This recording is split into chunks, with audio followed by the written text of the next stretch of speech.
Assalamualaikum warahmatullahi wabarakatuh. Sahabat Lutfi SM Channel yang berbahagia, pada kali ini kita akan membahas tentang menurut Islam beberapa pendapat tentang hukum onani dan masturbasi. Sahabat yang berbahagia,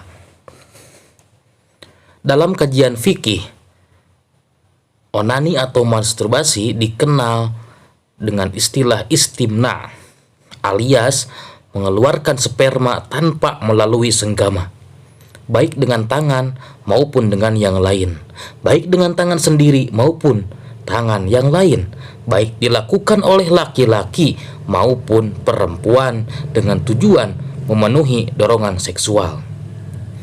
Hanya saja dalam bahasa sehari-hari kita dibedakan. Pada laki-laki dikenal dengan istilah onani, sedangkan pada perempuan dikenal dengan istilah masturbasi. Kendati keduanya lebih cenderung dilakukan oleh sendiri. Lalu mayoritas ulama fikih membolehkan istimna baik dengan tangan maupun dengan yang lain bila dilakukan bersama pasangan yang sah, selama tidak ada perkara yang mencegah dari suami atau istri seperti haid, nifas, puasa, i'tikaf, atau ibadah haji. Sahabat Lutfi SM Channel yang berbahagia, onani dan masturbasi atau istimna yang dilakukan sendiri, baik laki-laki maupun perempuan, hukumnya masih diperdebatkan oleh para ulama. Ada yang mengharamkan secara mutlak, ada pula yang mengharamkan dalam kondisi tertentu dan membolehkan dalam kondisi yang lain, namun ada pula yang memakruhkan. Sahabat Lutfi SM Channel yang berbahagia, adapun para ulama yang mengharamkan adalah ulama Maliki dan Syafi'i. Ulama Syafi'i beralasan bahwa Allah memerintah menjaga kemaluan kecuali di hadapan istri atau budak perempuan yang didapat dari hasil peperangan, sebagaimana ayat dalam Al-Quran surat Al-Mu'minun ayat 5-6 yang artinya, dan orang-orang yang menjaga kemaluannya kecuali terhadap istri-istri mereka atau budak yang mereka miliki, maka sesungguhnya mereka dalam hal ini tiada tercela. Sahabat Lutfi SM Channel yang berbahagia, dengan demikian menurut ulama Syafi'i, istimna atau disebut onani ataupun masturbasi merupakan kebiasaan buruk yang diharamkan oleh Al-Quran dan Sunnah.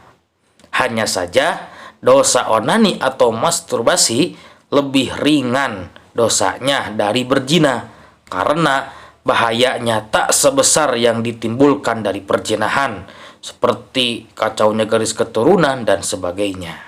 Sahabat yang berbahagia, sementara ulama Maliki berargumentasi tentang haramnya istimna dengan sabda Rasulullah Sallallahu Alaihi Wasallam, wahai para pemuda, siapa saja di antara kalian yang sudah mampu menikah, maka menikahlah, sebab menikah itu lebih mampu menjaga pandangan dan memelihara kemaluan.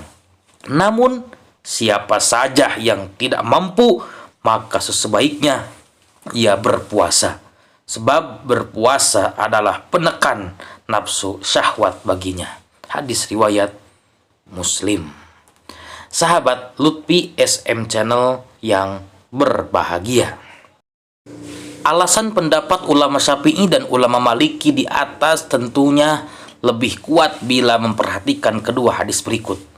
Pertama, sab'atun la yandurullaha azza wa jalla ilaihim yaumal qiyamati wala yuzakkihim wala yajma'uhum ma'al alamina yudkhiluhumun nara awwalad dakhilin illa ayyatubu faman taba taballahu alaihi naqih yadahu. Ada 7 golongan yang tidak akan dilihat atau diperhatikan Allah pada hari kiamat, tidak akan dibersihkan, juga tidak akan dikumpulkan dengan makhluk-makhluk lain. Bahkan mereka akan dimasukkan pertama kali ke neraka, kecuali jika mereka bertobat. Kecuali mereka bertobat. Siapa saja yang bertobat, Allah akan menerima tobatnya. 1 dari 7 golongan itu adalah orang yang menikah dengan tangannya atau onani. Bahasa gaulnya. Al-Baihaqi Syu'abul Iman jilid 7 halaman 329. Kedua, yaji'un nakihu yadahu yaumal qiyamati wa yaduhu hubla. Orang yang menikah dengan tangannya akan datang pada hari kiamat dalam keadaan tangan terikat. Hadis riwayat Al-Baihaqi. Sahabat Lutfi SM Channel yang berbahagia. Adapun yang mengharamkan dalam kondisi tertentu dan membolehkan dalam kondisi yang lain adalah para ulama Hanafiyah. Istimna katanya diharamkan bila sekedar untuk membangkitkan dan mengumbar dorongan syahwat. Namun ketika kuatnya dorongan syahwat, sementara pasangan sah, tempat menyalurkan tidak ada, sehingga istimna semata untuk menenangkan dorongan tersebut, maka hal itu tidak dipermasalahkan. Sebab bila tidak dilakukan justru ditakutkan akan terjerumus kepada perbuatan zina dengan tujuan sebagaimana dalam kaidah tahsidan lil maslahatil amah wadab anlid dararil akbar birtikabi akhofid dararin, meraih kemaslahatan umum dan menolak bahaya yang lebih besar dengan mengambil sesuatu antara dua perkara yang lebih ringan bahayanya. Sahabat yang berbahagia, singkatnya, pendapat para ulama Hanafi ini memiliki dua sisi. Pertama, boleh karena darurat dan haram karena masih ada solusi terbaik, yaitu berpuasa. Sahabat Lutfi SM Channel yang berbahagia, sementara pendapat ulama Hanbali sejalan dengan pendapat ulama Hanafi. Menurut ulama Hanbali, istimna hukumnya haram kecuali karena mengkhawatirkan dirinya terjerumus kepada perbuatan zina atau karena takut akan kesehatan baik fisik atau mentalnya. Sedangkan istri tidak ada dan menikah belum mampu, maka tidak ada salahnya istimna baginya dilakukan. Bahkan menurut sebagian ulama Basroh, yang sudah menikah pun diperbolehkan istimna manakala ia berada dalam perjalanan, bukan di tempat tinggal. Sebab dalam kondisi ini, ia diyakini lebih mampu menjaga pandangan dan perbuatan zina. Sahabat yang berbahagia, terakhir adalah pendapat yang memakruhkan pada hal onani atau masturbasi ini. Ini adalah pendapat Ibnu Hazm, sebagian pendapat Hanafi, sebagian pendapat Syafi'i, dan sebagian pendapat Hanbali. Istimna dimakruhkan karena termasuk perkara yang status keharamannya tidak dijelaskan Allah secara eksplisit, sehingga ia hanya merupakan akhlak yang tidak mulia dan perangai yang tidak utama.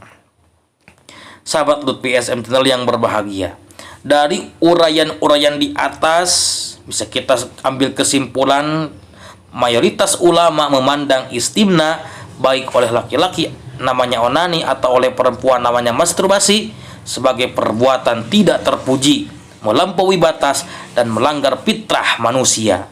Tak heran bila ulama Maliki dan Syafi'i mengharamkannya, terlebih jika sudah sampai pada tingkatan yang dapat menjauhkan seseorang dari pernikahan dan berketurunan.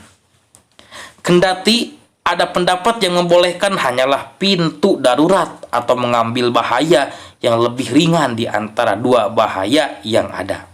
Nah, agar tidak terjerumus ke dalam lembah perzinaan, siapapun yang telah mampu, terutama kaum muda-mudi nih, hendaknya segera menikah. Apabila belum siap, ikutilah tuntunan Rasulullah Shallallahu Alaihi Wasallam, yakni dengan berpuasa, mendekatkan diri kepada Allah, menyibukkan diri dengan kegiatan-kegiatan positif, menghindari hal-hal yang mendorong kepada perilaku tercela dan menyimpang dari fitrah dan sebagainya. Wallahu a'lam. Mohon maaf atas segala kesalahan. Semoga bermanfaat. Wassalamualaikum warahmatullahi wabarakatuh.